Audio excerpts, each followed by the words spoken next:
everyone, Assalamu alaikum. Welcome to Jannatul Kausar Kitchen. I am Jannatul Kausar. Today I will show you how make this delicious recipe. So let's go started. আমি একটা বোলে দুইটি ডিমের সাদা অংশ নিয়ে foam করে নিয়েছি। এখন 1 কাপ চিনির হাফ কাপ দিয়ে দিলাম। এগুলো ভালোভাবে মিক্স করে নিতে হবে যেন চিনি ভালোভাবে মিশে যায়। বিটার দিয়ে ভালোভাবে বিট করে নেবেন অ্যান্ড দেন বাকি হাফ কাপের চিনিগুলো দিয়ে দিছি। এখন এগুলো ভালোভাবে মিক্স করে নেব। আমি খুব ভালোভাবে মিক্স করে নেবেন ইলেকট্রিক বিটার দিয়ে যেন চিনির দানাগুলো না লাগে। এখন আমি বাকি শুকনো উপকরণগুলো আলাদা একটি প্লেটের মধ্যে নিয়ে নিচ্ছি। এখানে 1 কাপ ময়দা নিয়েছি আমি, and then আমি নিব 2 tablespoon বেকিং পাউডার,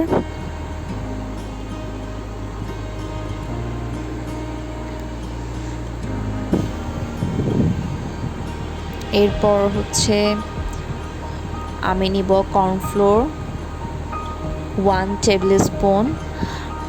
আমার চামচ যেহেতু ছোট মানে টিস্পুন, সো আমি এখানে একটু উঁচু করে নিয়ে নিব কর্নফ্লোরগুলো। দেখেছেন, মানে শুকনো উপকরণ এক কথা এক সাইডে করে নিতে হবে সবগুলো। আর পাত্রে হচ্ছে যেগুলো ডিমের সাদা অংশের সাথে মিক্স করব সেগুলো হচ্ছে বাকি হলুদ অংশগুলো কুসুম ডিমের।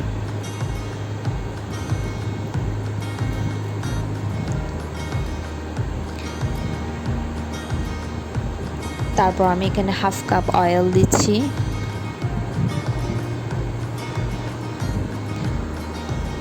সয়াবিন তেল দেওয়ার পর ভালোভাবে মিক্স করে নিতে হবে এটা। এরপর আমি এখানে সামান্য লেবুর রস দিয়েছি ফ্লেভারের জন্য।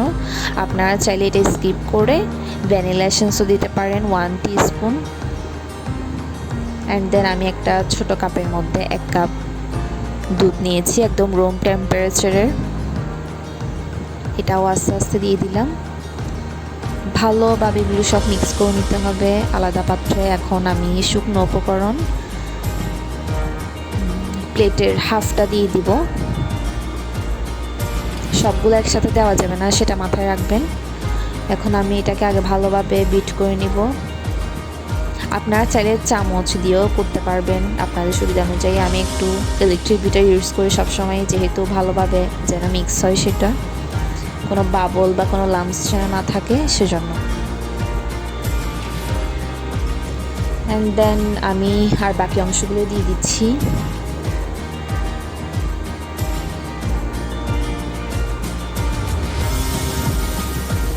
এখন এটাও ভালোভাবে মিক্স করে নিব। এখন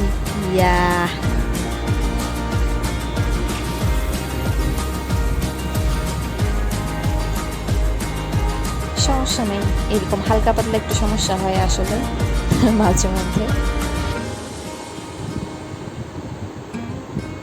ইটস ওকে। দেন আমি বোলের চারপাশের লেগে থাকা শুকনো উপকরণগুলো একটি চামচ দিয়ে সুন্দর করে নেড়ে চেড়ে নিব। শেষ ভালোভাবে মিক্স করা হয়ে গেল। এখন এগুলো ভালো করে চামচ দিয়ে মিক্স করে নিচ্ছি। দেখেন ব্যাটারটা কীরকম হবে, আপনারা ভালোভাবে দেখে নেন।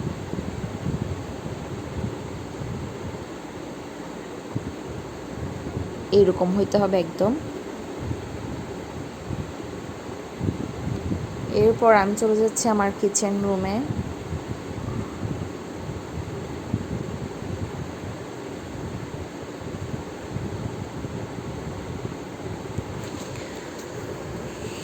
ব্যাটারটা নিয়ে এখন দেখলাম একটু হাতে কীরকম হলো, এরকম হতে হবে একদম সেম।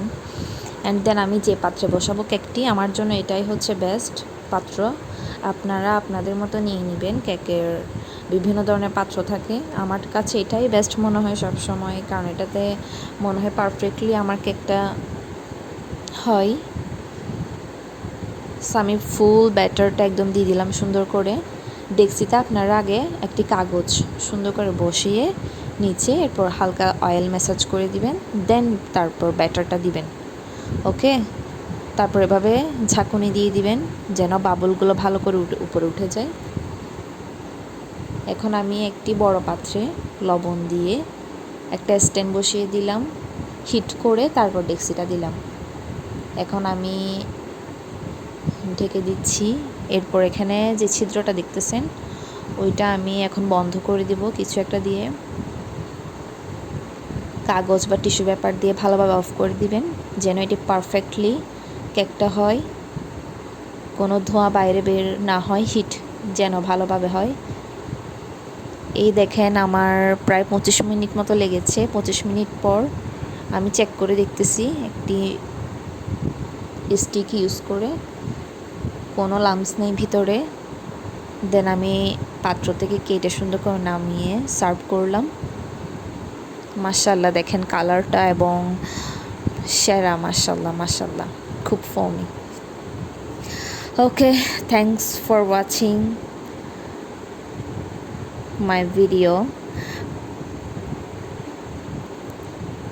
ওকে, আল্লাহ হাফেজ, সবাই ভালো থাকবেন।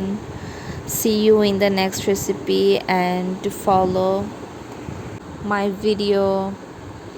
আল্লাহ হাফেজ, সবাই ভালো থাকবেন, সুস্থ থাকবেন।